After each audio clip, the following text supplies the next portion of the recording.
ஆண்டவராகிய இயேசு கிறிஸ்துவின் நாமத்தில் உங்களுக்கு வாழ்த்துக்கள். எல்லாரும் எப்படி இருக்கீங்க? சோமா இருக்கீங்களா? சந்தோஷமா இருக்கீங்களா? இந்த நாளிலும் ஆண்டவர் கொடுக்கிற ஆசீர்வாதமான வார்த்தை லூக்கா எழுதின சுவிசேஷம் 12ஆம் அதிகாரம் 32ஆம் வசனம். Luke's gospel chapter 12 words 32. பயப்படாதே சிறுமந்தையே, உங்களுக்கு ராஜ்யத்தை கொடுக்க உங்கள் பிதா பிரியமாயிருக்கிறார். அருமையான தேவனுடைய பிள்ளைகளே, பிதாவின் பிரியம் என்ன என்று கேட்டால், என் பிள்ளைகளுக்கு நான் ராஜ்யத்தை கொடுக்க வேண்டும் என்று விரும்புகிறேன் என்று சொல்லுகிறார். ஒரு தகப்பன் தன்னுடைய பிள்ளைகளை காண்பதற்கு அநேக நாட்கள் முடிந்து தன்னுடைய தொழில் சம்பந்தமான அந்த பயணத்தை முடித்துவிட்டு திரும்பி வரும் பொழுது பிள்ளைகளிடத்துல உங்களுக்கு என்ன வேண்டும் என்று கேட்டால், எனக்கு ஒரு பெண் வாங்கிட்டு வாங்க, எனக்கு ஒரு கண்ணாடி வாங்கிட்டு வாங்க, ஒரு சின்ன டாய் வாங்கிட்டு வாங்க அப்படின்னு சொன்னா எப்படி இருக்கும்? அதே சமயம் அப்பா சொல்றாரு, என்னடா பெண்ணும் கண்ணாடியும் டாயும் அதெல்லாமா, அதெல்லாம் எங்கேயும் வாங்கி கொள்ளலாம், எப்பனாலும் வாங்கி கொள்ளலாம். நான் உங்களுக்கு பெருசா ஏதாவது வாங்கி தரணும்னு விரும்புறேன். என்ன வாங்கிட்டு வரணும், பெருசா ஏதாவது சொல்லுங்க அப்படின்னு சொன்னா அந்த அப்பாவுக்கு எவ்வளவு பிரியமா இருக்கிறது என்று நாம் அறிந்து கொள்கிறோம். அதே போல இன்றைக்கு உங்க வாழ்க்கையில தேவன் ராஜ்யத்தையே உங்களுக்கு தர வேண்டும் என்று விரும்புகிறார். அவருடைய பிரியம் என்ன? தம்முடைய மக்களுக்கு ராஜ்யத்தை கொடுக்க வேண்டும்.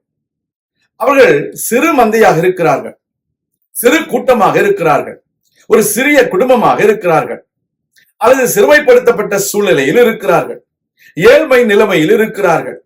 கிதியோன் சொன்னது போல, எங்கள் குடும்பம் மிகவும் எளியது, நான் எல்லாரிலும் சிறியவன் என்று சொல்லி அவன் நினைக்கிறான்.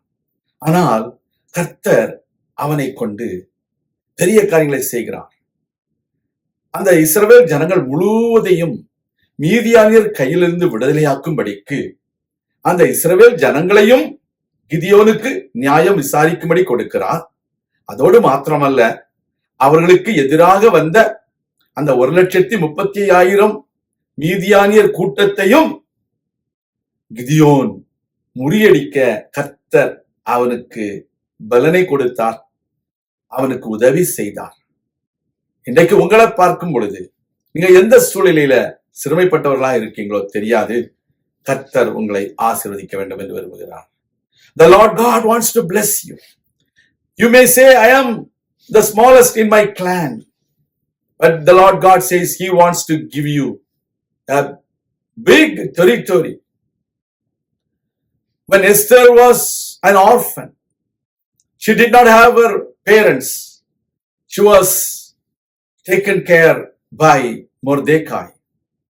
God exalted her, and God gave her the power as a queen of 127 countries. Today, you may be little among many people. The Lord God says, I am pleased to give the kingdom for you. I want to exalt you. I want to give you more power. I want to give you more authority. You will be on the top of everyone. That is the promise of God today. Do not be discouraged. He is a great God.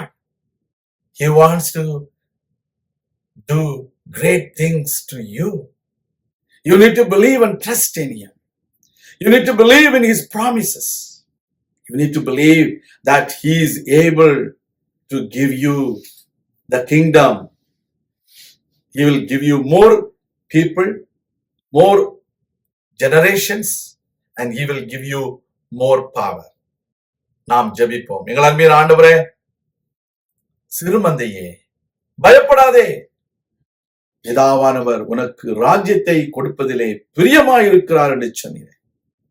ஆண்டவரே, உடைய பிள்ளைகளுக்கு நீ ராஜ்யத்தை கொடுத்தரணும், பயத்தை மாற்றி போடும், தைரியத்தை கொடுத்தரணும், உற்சாகத்தை கொடுத்தரணும், எல்லா தீமைகளுக்கும் விலக்கி காத்துக்கொள்ளும், அற்புத அடையாளங்களை செய்திடணும்.